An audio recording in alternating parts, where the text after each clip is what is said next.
Good evening. I'm Dan Jennings, and this is your Blue Wave Report for December 10th, 2018.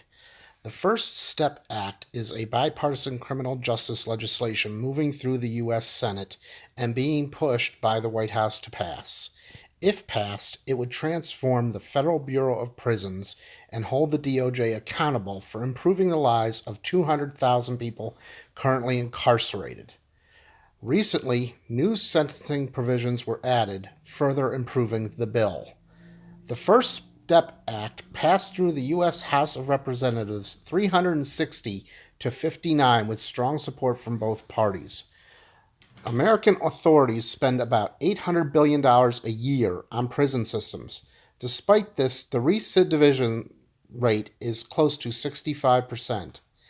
Some of the First Step Act prison reforms include banning the shackling of pregnant and postpartum women and promising women free tampons and sanitary napkins. It also ensures people are placed in facilities within 500 driving miles from their families, creates an earned time credit system that allows people to earn 10 days of credit for every 30 days of programming, and shortens their time in prison to be served instead in halfway houses, home confinement, or on community supervision. This would be a retroactive fix affecting potentially 4,000 prisoners.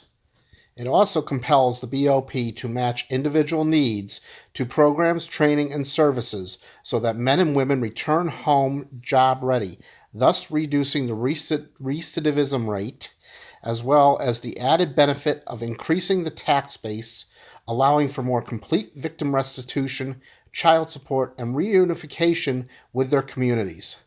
The First Step Act would give federal judges discretion to skirt mandatory minimum sentencing guidelines for more people. The bill also proposes to ease the severity of some automatic sentences. The First Steps Act's sentencing reforms free judges from handing down disproportionate sentencing, lower lifetime mandatory minimum sentences for people with prior non-violent drug felony convictions to 25 years, and reduces a 20-year mandatory minimum sentences for similar offenses to 15 years. Applying the Fair Sentencing Act of 2020, which reduces the disparity between cocaine and crack-related offenses retroactively. The problem here is a small group of GOP senators are trying to defeat the bill. Instead of permitting a debate on the floor, they are delaying through their normal tactics of misinformation and fear in an attempt to run out the clock. They are trying to convince us that 2,600 inmates convicted of drug offenses before 2010 would be eligible for immediate release. However, these inmates cannot be released unless they file and have approved a motion by the federal court system, and no prisoners can become eligible unless they complete rehabilitation programs and are certified by the Bureau of Prisons as low risk. And now today, top GOP senators predict that even though it would get 25 or 30 Republican votes in their chamber and pass with a bipartisan supermajority, Mitch McConnell has refused to bring it up in the current lame duck session, and supporters fear for the bill's future in next year's divided Congress. Also this week, House Resolution 1091 condemning the attacks against civilians by Burma's military and security forces will come to the floor. It considers the actions by the Burmese military against the Rohingya in northern Rakhine State in 2017 to be genocide. It also calls on their state councillor and president to pardon Wa and Kyaw Soe Oo and other journalists and political prisoners. Also coming to the floor, House Resolution 1165, which would condemn the Assad regime and its backers for their continued support of war crimes and crimes against humanity in Syria. House Resolution 7173 is expected to make its way to the floor. It is an energy bill. It is the most comprehensive climate bill ever submitted to Congress. It sets emission reduction targets of 90% below 2015 levels by 2050, and the most comprehensive because it addresses all fossil fuel combustion in the U.S., plus superpollutants like fluorinated gases. Previous bills have set these targets at only 80% of emission reductions, but only for certain sectors such as electricity or transportation. This policy would limit EPA regulations on greenhouse gases covered by the carbon price as long as emission targets are being met.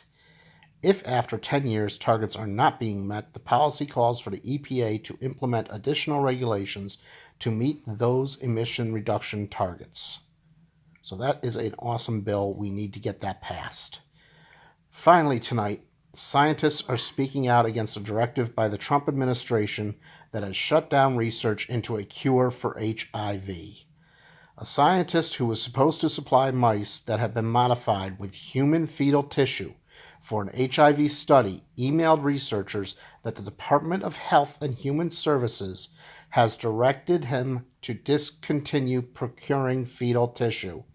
We all know what that's about. That's about that fake video saying Planned Parenthood sold fetuses.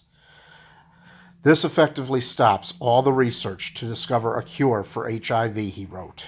A pause on research that uses aborted fetal tissue, something Christian conservatives strongly oppose, was announced by the Trump administration this past September. This move will affect numerous biomedical research programs. Shame. Just a shame. Thank you to the following for information used in tonight's report: the Marshall Project, the New York Post, FirstStepAct.org, GovTrack.us, RedAndGreenBlue.org, LGBTQNation.com. As always, I'm Dan Jennings for the Blue Wave Report, reminding you, don't just comment, act. Good night, everybody.